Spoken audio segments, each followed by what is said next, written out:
All right, guys. Hey, welcome back to the Own Your Life podcast. I am here with Jonathan. What's up? He's joining me here today.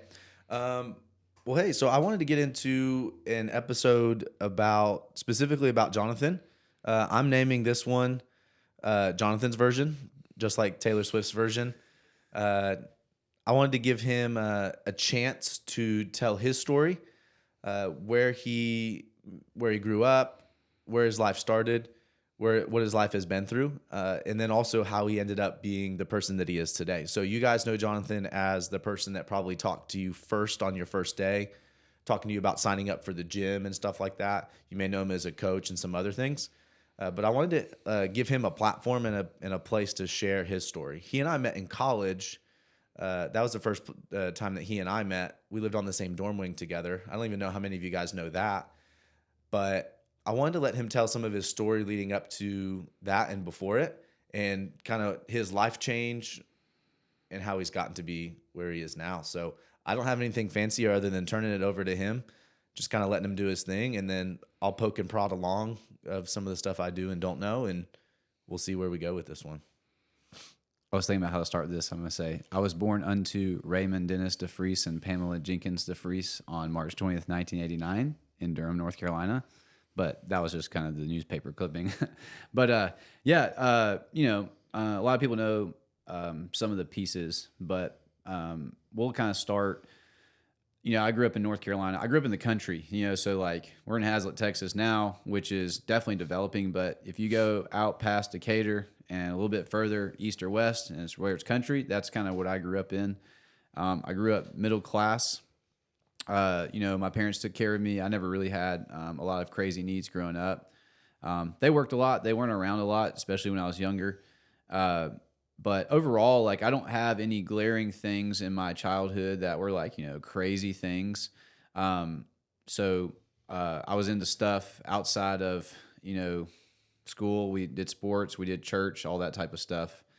I specifically remember growing up, I was the kid where like I would just walk out my back door and go play for 5 hours, and my parents just never came looking for me. It was that day where like they were like, "Okay, cool, just come back when it gets dark." That's kind of like how it was growing up in Mebane. But the whenever I got into like middle school, that's kind of where I started pursuing relationships with people who were living a different type of lifestyle than I was living up to that point. So I was like.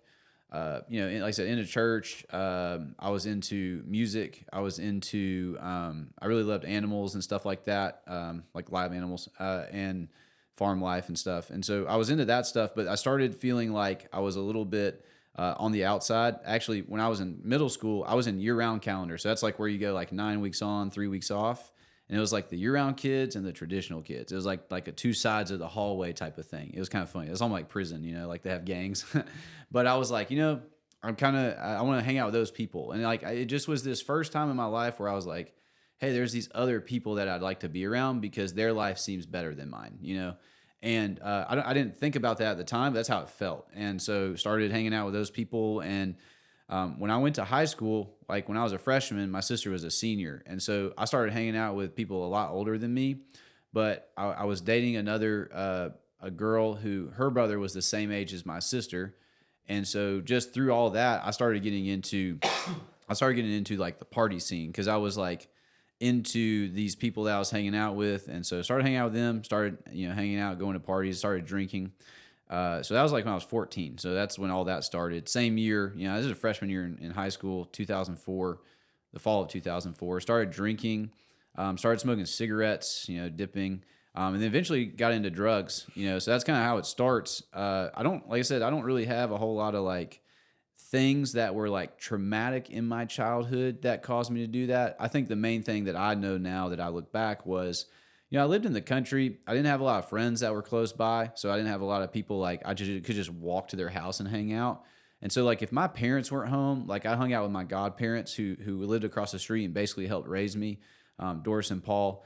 But other than that, I didn't really have a whole lot of people, so I felt kind of lonely, And so whenever I started getting into high school, I was like, oh yeah, I want to hang out with these people because it was like way more people. And in this high school I went to, man, it was only like 800, 900 people there, so it's not that big.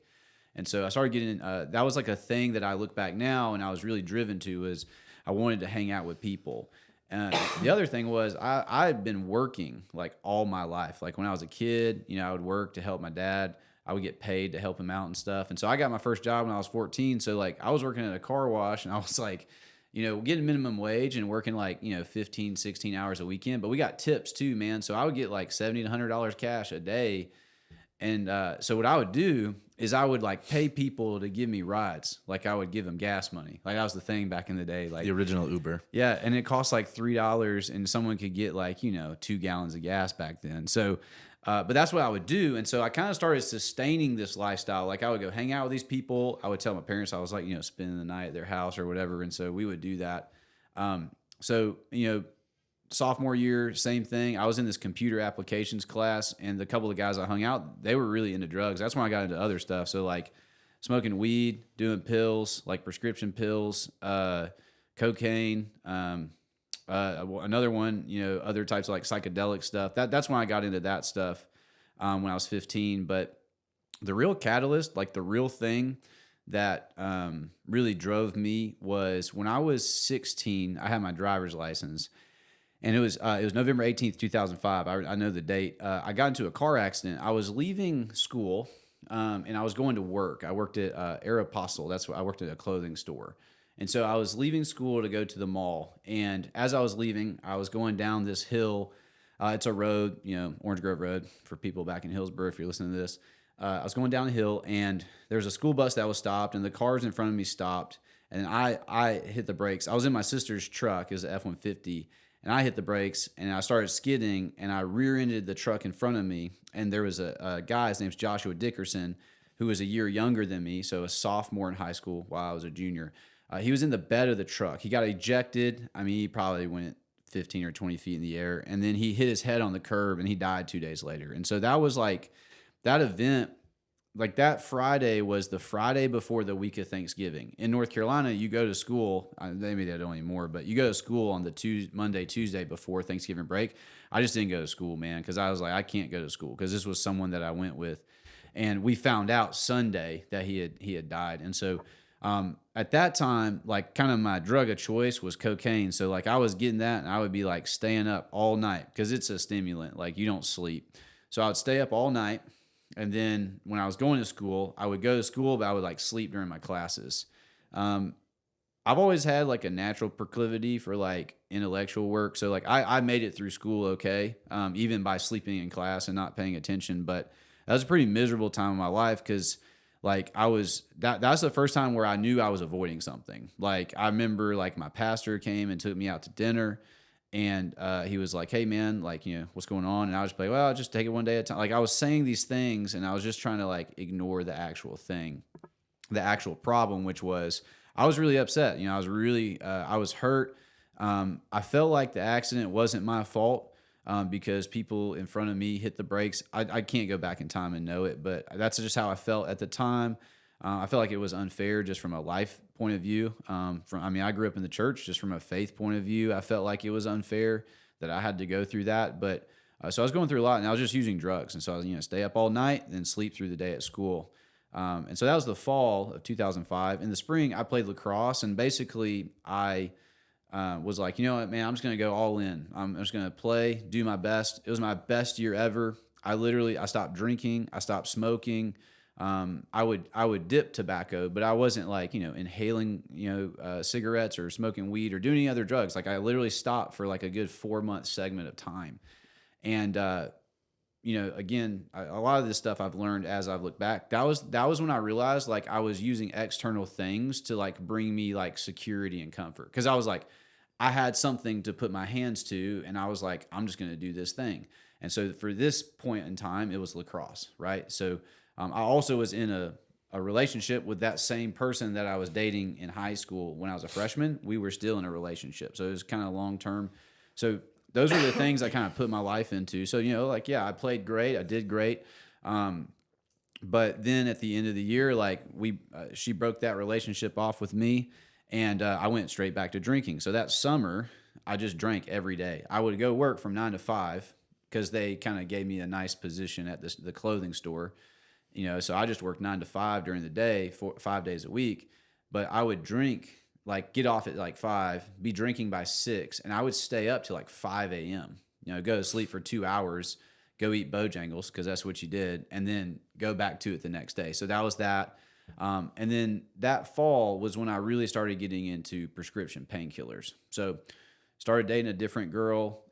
That's kind of a theme. Like I said, I had these like external things that I would like kind of put myself into, and that's where I sought like, call it comfort, call it security, whatever we want to call it. But I was searching for something just to feel like I was okay.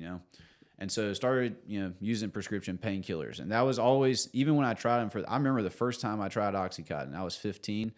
I remember a guy had given me one who had surgery, and another guy I bought one from, 2 little 5 milligram pills.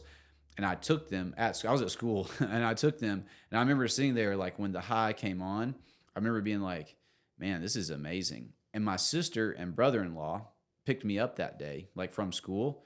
And I remember getting in the car, telling them what I'd done. They're like, dude, don't do that stuff. You can get addicted to it. So when I was 15, they told me that. And I was like, nah, I'm not going to be that person. Well, when I was 18, that's what happened. I started using them on a regular basis. And then I went to Appalachian State University. That's where I went to college, and quickly found the same people. It's like as soon as I went to school, I found the same exact people that I had found in high school. It was that easy, right? Because I was probably looking for them, right? And started, getting back into the party scene, all that type of stuff. Found people to buy pills from. And then the real hinge moment was in the summer of 2008, I found someone who I could consistently get 80 milligram Oxycontin from, which an 80 milligram, just for perspective, 80 milligram Oxycontin is 80 milligrams of oxycodone, the actual opiate. Whenever you get like dental surgery, they'll give you like hydrocodone or oxycodone. Both of those are opiates. They have like 5 milligrams in them. So like when you get them, they're big because they have Tylenol in them too, acetaminophen. But normally the instructions are take 1 or 2 every 4 to 6 hours. Okay, so that's 1 to 2. So that's 5 to 10 milligrams of the active ingredient. I would do like I would sniff an entire 80 milligram oxycodone at once, and then that quickly turned into like 2, 3, 4, 5 a day. But I found someone where I could get that from, and that was the real change because now that person he lived that life, and so I started getting into the lifestyle of being an addict.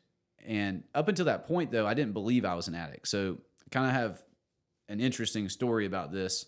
So that's the summer of 2008. So we've basically this is 4 years now. So I started high school in 2004.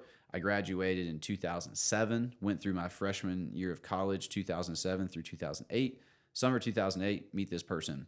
So I go to college. I go back. I've got an apartment now, and go back in August or whatever. And so what I would do is I would drive. My mom lived in Mebane. App State is in Boone. It's about 2.5 hours away. I didn't have anywhere I could get the higher dose pills in Boone. So I would drive to Mebane, and I would drive, the 2.5 hours to pick up, quite a few to last me 4, 5, 6, 7 days while I was back in Boone. Well, what happens is you stop getting the same type of high because your body starts to adapt to it. And even if you take more, it's just a little bit different because what's happening internally is your body is getting used to the opiate creating like your natural dopamine responses. That's what happens when you get physically addicted. So like the high actually changes. What you experience and feel internally changes. And so it takes a lot more to get to those levels. And so I was at the point where I was like, well, this isn't quite the same as it used to be. And I had this thought, and I was like, I'm just going to get some more, and then I'm going to let them run out, and I'm just not going to get any more because this is pretty expensive. You can do the math. It's $40, $50, $60 a pill. I'm doing 2, 3, 4, 5 a day, and which can let you know what type, like if you need to support the lifestyle, like how much it costs. That's why a lot of opiate addicts who start on pills switch to heroin because of cost. So I was like, I'm going to let them run out. So it was Tuesday night, do the last pill. Next day I wake up, I got like cold sweats, I got a headache, my joints hurt, like just standing up out of bed. I'm like, what in the world is going on? I just like thought I was sick. And then I started getting nauseous. I started, like dry heaving because I wasn't hungry. I wasn't thirsty, but I knew I needed to drink fluids. So that's Wednesday. Thursday, even worse, like more intense. And then I started getting like mental symptoms, like I'm anxious, like I'm like nervous. I'm like, what, is something really wrong with me? So then Friday, I'm like, you know what, man, I'm just going to go get a pill. So I drive home 2.5 hours and I get there to this guy's house and I walk in and I'm like, hey, man, I'd already texted him and told him I was coming. So I was like, hey, let me have a pill. So I grade it up, sniff it. Within 5 minutes, like everything goes away, and it was like a much more intense high than when I was doing them every day. And I was like, man, that's crazy. He's like, what's crazy? I was like, yeah, I just did that and everything went away. And then I told him about those couple days. Like I told him the exact story I just told you. And he was like, oh, you're addicted. I was like, what do you mean? He's like, yeah, you're dope sick. He's like, you didn't have it in your system. And so that's what your body now naturally does when you don't have it. And that was the moment that I realized I was a drug addict. Like that moment, like all this other time before it, I was like doing it because I wanted the experience. Like I was saying earlier, like I was chasing like the external experience, the feeling, like it was something that I wanted to do because I enjoyed it. That's kind of like the definition I hid behind was I enjoyed it. But really it was like, it allowed me to live a different reality. But in that moment, that's when it was just like it was like a hinge moment. I was like, I'm a drug addict. And what's crazy was I adopted the belief that I had to do drugs now to be normal. And that's the big switch is as soon as he told me that, like my thought wasn't like, well, why don't I just get off of them and stay off of them long enough so I detox off of it? My immediately thought was, well, I guess I got to have pills every day. And so that's 2008. That's September, probably late September 2008. And then the real run goes from then until August 2009. And so that's when basically I spent all the money I had. I became a criminal. I would steal guns, steal scrap metal, pawn the guns or sell the guns to people, sell the scrap metal at the scrap yard. I would lie to my family for things I needed money for. I even lied about being in inpatient rehab and how I needed funds for that. Like I just did everything because I was supporting this thing. And so like my life revolved around, if I had pills, cool. But if I knew they were running out, then I had to figure out what to do to get the next round. And so like the night before I'd be like, well, what am I going to do tomorrow? And then also making sure I knew someone had some I could go get. And there's times where in the drug world, we call it's like dry. Like it's dry right now. It's like hard to find pills. Well, the price goes up, it's like economics, but that year, from September 08 to August 09, that was when I was at my worst. I do like when I really got a bunch, I would never just, in your mind, you think, well, I'm just going to use a couple a day so that I just get by, but it doesn't work like that. And so that was the time where I was doing like 6 to 10, of those 80 milligram tablets a day. Honestly, if someone who has had no tolerance, they would die if they did that much. Like it's a very large amount, but that's what I was doing. And, a friend of my family, she was also the youth pastor at my church. She basically came to my dad and was like, hey, I have some concerns. So in like June of 2009, my dad comes and meets me at the storage building on our property. I had just pawned a couple of his tools. So he comes up to me. He's like, hey, Jonathan, he's like, do you know where my tools are? And I think he was really genuinely like trying to give me a chance, like give me an opportunity. And I was like, well, someone probably stole them or something like that. And what's funny is we had people steal stuff out of our shops like 2 or 3 times before. So it wasn't like this weird thing, but like, of course, he was on to me by this point. I'd already like, had to leave so many lies and got caught in so many things and still lied to get out of it. And so he looks at me and he goes, okay, we're done with this. He said, because I told him the story of like, hey, someone stole him out of the building or whatever. And I don't know what happened. Maybe he left the door open or something. So he looks at me and he says, okay, we're done with this. He's like, you've got 2 options. He said, you can either get help or you can leave here. He said, both of them include you leaving here. So you get to pick. And I remember this, man. It was hot. It was humid. Like you could hear the cicadas in the background. Like it's North Carolina. It's the middle of the state. So it's like, that's what it's like in summer. I remember him walking away, and I feel gross because I'm like, dope sick, sweating and all that. But I remember that was the moment where I realized it was my choice. Like that was the moment where I realized like, oh, yes, I may be a drug addict if I claim that, but it's my choice of how I go forward from here. And I can't explain it. I don't know exactly why I have that vivid memory, but it was like another door hinge moment where in that moment I realized, oh, so what happens next is up to me. Now, I wish I could tell you that was the end of it, but it wasn't. I mean, I ended up going to that program that our youth minister uh, recommended. But like while I was in the program, like I was, I would drink when I came home for my passes at home. We snuck like tobacco in, and we even snuck weed in one time to at the center I was in. But on the front, I would try to make it look like I was actually trying to change. And so and it's a Christian program. So like compliance is like going to the church and doing stuff like that. So I was even like feigning the reality of living out that lifestyle, but I wasn't. You know, I really was just changing for external reasons. I didn't want to be homeless. What I really wanted was I wanted to go back to that same party lifestyle, but without the pills. So July 2010, in the program for a year. Literal first day I get home, I go out and drink with my friends. And at that time, I had turned 21. I turned 21 while I was in rehab. And so I get out, and it's like socially normal to drink. Like, it's cool. Like, all my friends are like, oh man, now we can actually like go drink for real because we're 21. Like, you know, and so that's how they were. And so I started going with them. And I don't think any of them really cared or thought about it, right? But it's not their responsibility. But it just was like, it was so easy to do because it was just normal. But I'll tell you this, that first day I drink on the inside, it literally felt like I was right back in the same mess. I can't explain it, but like emotionally, mentally, psychologically, I felt like I was back in my addiction. Even though I just drank once and I woke up the next day and it hadn't started the pills. But 6 weeks later, I was back on pills. So that's September of 2010, back on the same road. And then January of 2011, I was like sitting in my bedroom at my mom's house, and I'm looking out the window. I had a part-time job. I was going to community college. You know, again, you know, I was getting decent grades because that's never been much of a problem for me to perform well intellectually. So on the paper, like people looking, they're like, oh, you're doing great. You're doing great in school. Like you got a job. Like it looks like things are cool. But internally, I knew I was at this moment where if I didn't do something drastic financially, I could no longer keep up what I needed to because of the cost. I wasn't making enough. And so I was going to have to start going back to the criminal lifestyle. And I remember sitting there looking out the window being like, God, I don't know what it is, but I know that if I just do whatever it is that you want me to do, then I won't be back here. That's literally like the thing I said out loud. And my first thought after that was, I'm going to call Darren, this guy that works in Teen Challenge. And I called him and I said, hey, man, I relapsed, bro. I want to get out of here. And so he said, all right, man, let me get in touch with a few people and I'll call you back.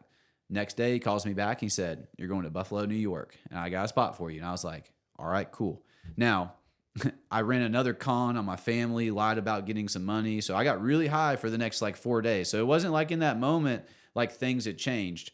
But I had this belief that where I was going was not where I was. And so a couple of days of getting high, spent a couple of days in detox, a couple of days of going to work with my dad. And then January 28th of 2011, I flew to Buffalo. And I remember landing on snow. I remember like looking down at the runway being like, this is not good. And landing the plane, I was like, man, we finally made it. And I remember waiting for them to pick me up. It's like 20 degrees. There's snowbanks everywhere. And I'm thinking, what in the world have I gotten myself into? But that's the last day. That's the day that I started my sobriety. I smoked a cigarette at the Baltimore airport in a layover on that day.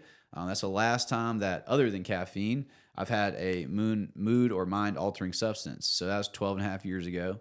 But that's where the journey started. But that's kind of like how I got where I was at. I mean, the biggest observation, it's kind of funny. I don't tell it all out loud like that all the time.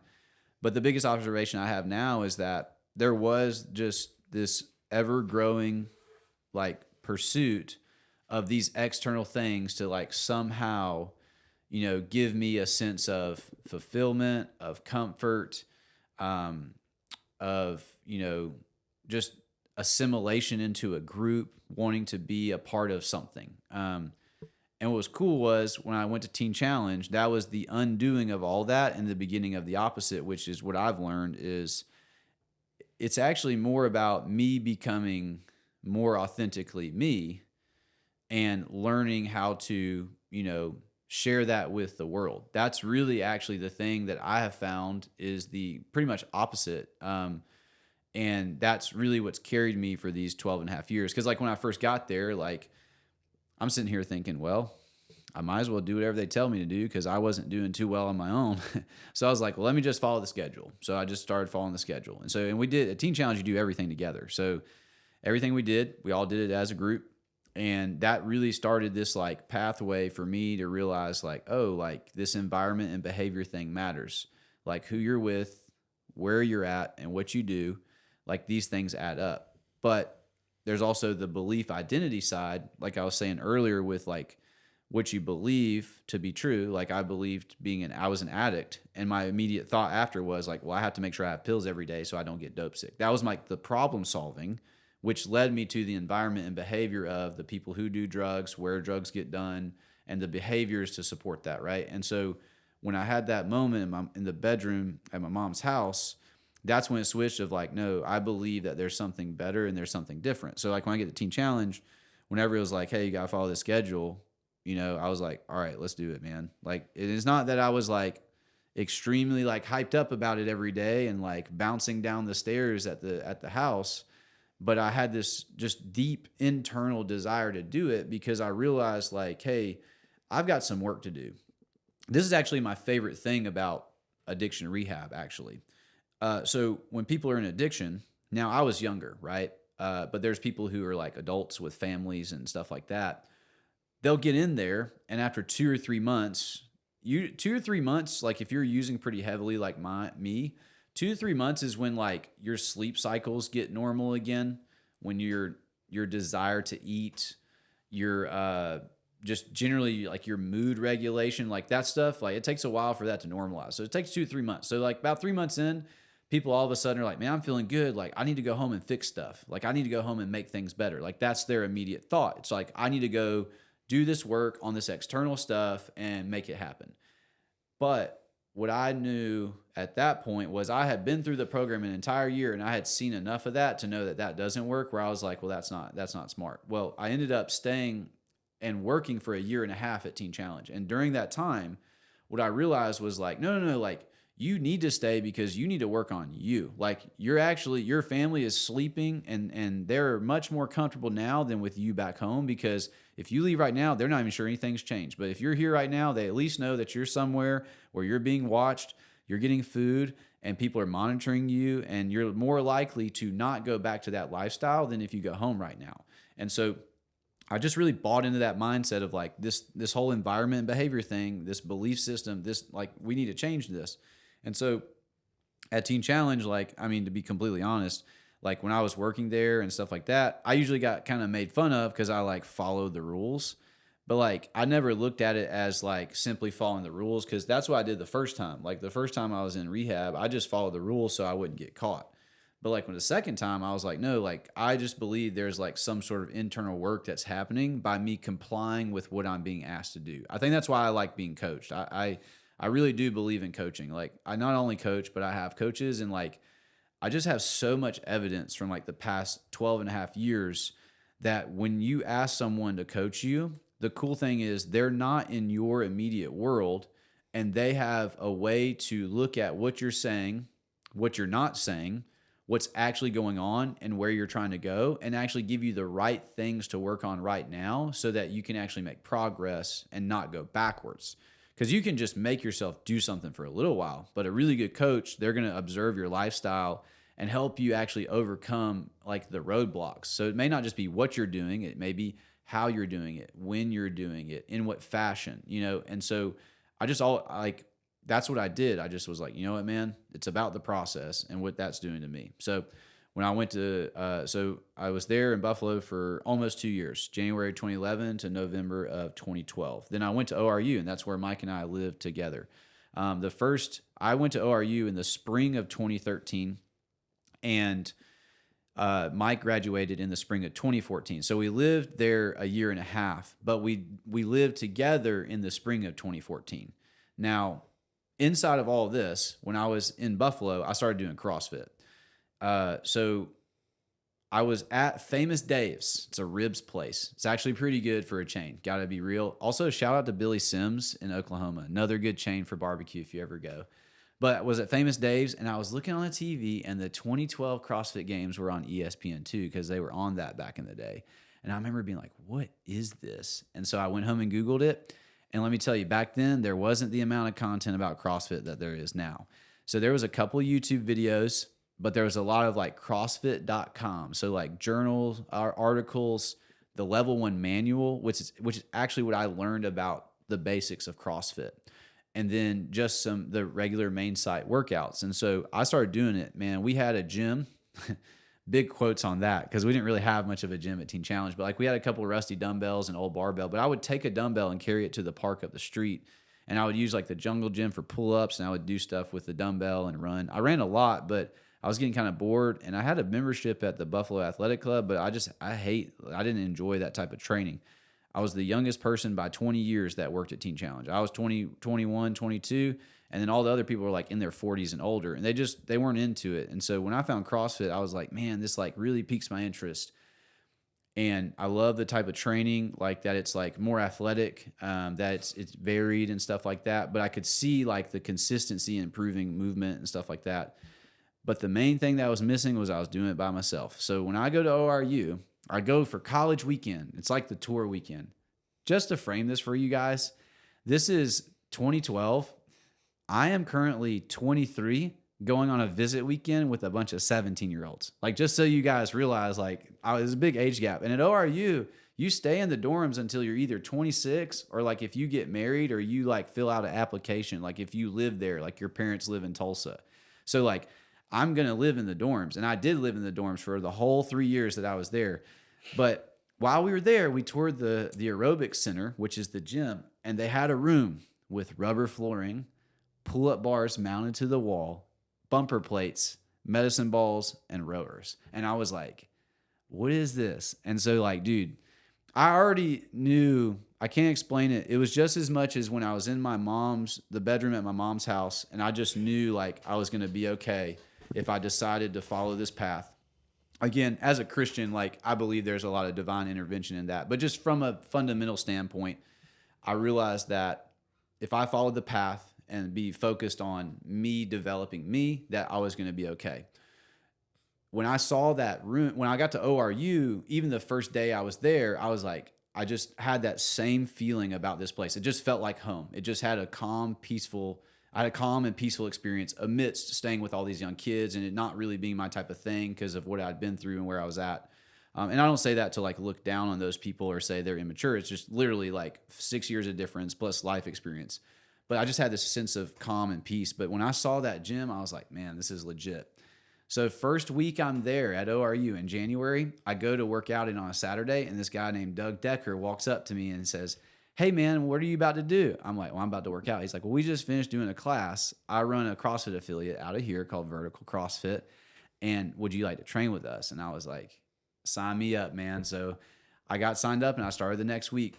And so that's when I started doing CrossFit. So I started doing it. Mike started that summer. And then so when I got back in the fall of 2013, we did it together. And then so I started doing it.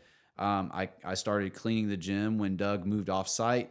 And then I started coaching there. And that's how it all started, was that. And the biggest thing I have on that is what was really cool was when I left ORU, like I look back and I said it earlier, but like when I was a kid, like I didn't have a lot of close friends. And then even when I started going to high school and I was around more people, even the people I got close to, I wasn't really close to. I didn't really let a lot of people in. But like when I stayed with Mike, like we got pretty close. And then I would say that would be the closest relationship I had in college. Because after he moved, you know, I stayed in different floors and stuff. And I just never really pursued relationships with anybody else except for the people at Vertical. And so when I left 3 years later, like it felt like leaving a family, because I actually had a group of people. They're a little bit older, a little bit different season of life, but that was my family. We trained together, we did stuff together, and we always talked about CrossFit and how cool it is, how it's measurable, how like you can utilize it really for, as long as you're intentional about it, anybody can do a form of CrossFit. And we just really believed in it.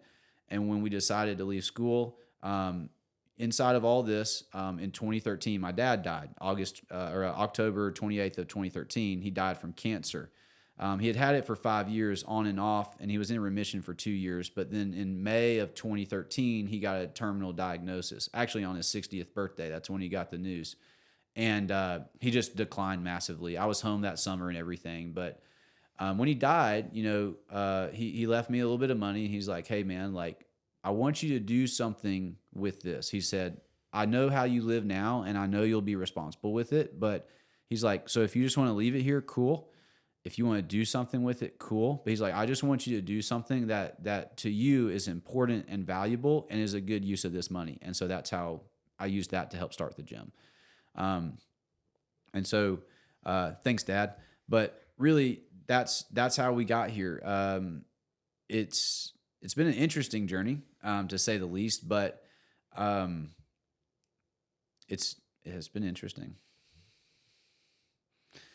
I mean, yeah, unless you've got something crazy else to say or you want to add, I don't want to interject too much because I want to kind of let it sit and people hear what you have to say. Yeah. If you want to add anything else to that, you can. We'll do an episode at a later date. We can talk about OYL and when we first started the gym, and we can have a fun episode and talk about CrossFit back in the day. But it was good. Yeah, I got a couple of closing points. Like that's a story, and I kind of said a few things along the way. But my biggest thing today, like where I sit looking back, is I see like when we talk about just people in general, this whole identity, belief. If you haven't watched it, go back and watch episode 2, the DILT, Logical Levels of Change. But this is fundamental human behavior. I used to think that, my addiction was just something that I was pursuing because I wanted to look for a good time. But now when I look back, I'm like, no, like I do realize like I was lonely back then. Like I didn't have key relationships. I didn't have certain things to nurture parts of me. But it's been the pursuit of developing me that has been a huge shift and, momentum gaining thing for me. At the gym, when people come in, like they're coming in with health problems and they're like, well, I don't know if I can do this because I don't have time. I don't have this. I don't have that. And so like one of the things that gives me the courage to like try to overcome those objections and be, a little bit more on the asking side of like, hey, why not? Is because just as much as I was addicted to drugs, those same types of behaviors will drive people to keep making bad decisions. But it's not just do this or do that. That's part of it. But it's also the belief system behind it of like, no, like you need to take care of you. Like that's actually what got me out of my addiction. I stopped thinking as much about, hey, I need to fix all these relationships in my family. I need to fix all these bridges I burnt. I literally, when I went back the second time, I was like, I got to take care of me, man. And so like, just as some simple tactical stuff, but like I stopped asking my parents to send me stuff because I was like, I got enough. I don't need to ask them for anything right now. And it was from the point of view of like, hey, I need to take care of me. And like when you're in Teen Challenge, like you get donations, you can get clothes, like it's okay. Like, so like I literally just made the decision of like, you know what, man, I'm going to take care of me. I need to work on me growing up, taking responsibility and taking action based on this path that I'm trying to walk on. And that's huge. And that has literally every area of my life, there's an element of that personal ownership and like taking action on that. I see it so many times. I mean, I went through the whole story, but like there's a lot of places along the way where that has been momentous. Like the ability to be like, you know what? I'm going to take personal responsibility for this. And what's cool is when you do that, you can then actually do something. Or you realize, hey, I don't know what to do. Let me find someone to ask, and that's, again, going back to the whole why I believe in coaching, why I believe in mentorship. Because, like, if we can humble ourselves and actually sit down and be like, you know what, this isn't working, and it may be more than just me doing more stuff or doing another thing. There's more here. that has never led me wrong. That has never steered me in the wrong direction. Because what I'm willing to do in that moment is be like, hey, I don't know what to do. I'm willing to implement if I find a better method. So that's like my big, huge thing in my life. And we'll talk about the gym title and stuff, but that's where a lot of that comes from. And then the second big thing is, this is directly the people that struggle with addiction. Like, sobriety is way better than addiction. I personally do not agree with the teaching of AANA of once an addict, always an addict, because I don't believe in defending an identity that can cascade into negative behaviors, environments, and beliefs. So if you walk around saying, I'm once an addict, always an addict, you're always leaving the door open to go back to it and justify it because you're keeping it as a part of your identity. I don't believe in that. I believe that I'm no longer a drug addict. I literally believe that. I was a drug addict. That's what my past was, but I am no longer that thing.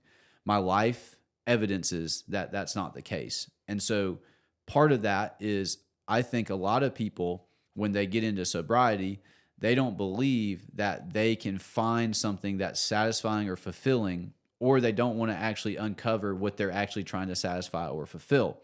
So it's easier just to say, well, I'm just an addict and I guess I'm always going to have this problem, rather than being like, what's really going on? And so my encouragement to anybody who is struggling with drug addiction, struggling with, and in this, dude, again, this is fundamental human behavior. It can be people addiction. That's codependency. It could be food addiction. It could be lust addiction. It doesn't matter what it is to actually step back and say, no, like, you can change, man. Like, you don't have to be like that anymore. Like, you don't have to live like that. There's massive evidence out there that there are people who are living healthy, fulfilling lives that don't do that anymore, and they don't walk around thinking that they do it. And so that's huge, is when you finally decide, hey man, like, this does not mean what I am today doesn't mean I don't have to do it tomorrow. That's where you have hope. And when you have hope, that's an extremely powerful force. And then you match that with the humility to find ways to actually change, find people to connect with. And that is when change truly happens, man. Like, that's so big for me. That's a message that, I haven't put out a lot there lately, but that's just one that's really important to me is, your tomorrow doesn't have to be defined by who you are today. That can change. Like, it's just simple as that. Like, I've seen so many people do it. My life is evidence, and I'm not a special snowflake, man. Like, I'm not unique. I don't have any like unnatural human abilities or talents that allow me to muscle through sobriety. Like, I've just gone through a process of change, and that process is universal. It's not just for me. A lot of people in recovery, you get caught up. I'm talking to people in sobriety and recovery. You get caught up in finding the right place for me, the right thing for me, the right outlet for me, the right method for me. But all that is just giving you another reason to justify why something doesn't work. Because if you go to a program, and I saw this all the time working there, and I used to think it the first time I went through Teen Challenge, people would be like, well, this isn't really like the right program for me. And we would be like, what do you even mean? Because it's agnostic of the program, because all programs that fundamentally walk through like the steps of, identifying what your actual core problems are, like, they're going to work if you actually submit to the program working. So you're not a special snowflake, man. Like, if you're looking for that thing that's just right for you, like, you're looking for the wrong thing. What you want to look for is, how can I use this thing to actually like deal with what I have going on the inside? So those are two big things. Again, both of those though, those really stretch broad categories of people, of problems, because we're all people, man. Like, we're all people. We all want to be in relationship with ourselves. Like, we want to have a way that we communicate with ourselves. We talk about, coaching the positive. We talked about internal self-talk and about things, how we dialogue with ourselves. That's huge. And then we want to relate with other people. Almost everything I have ever seen in addiction and sobriety, the problems are relationship problems, whether that's you to yourself or you with people in the world. And so if you're willing to change, and I hope I give you that hope, if you find a place to submit to the process, you'll probably change. So those are my two big points I'd like to bring home. All right. And then let's close it on this. If somebody's still listening, doesn't know what to do, wants to make a decision today to write their life, what would be the first thing you would tell them to do? Kind of what's the 1-2 sentence?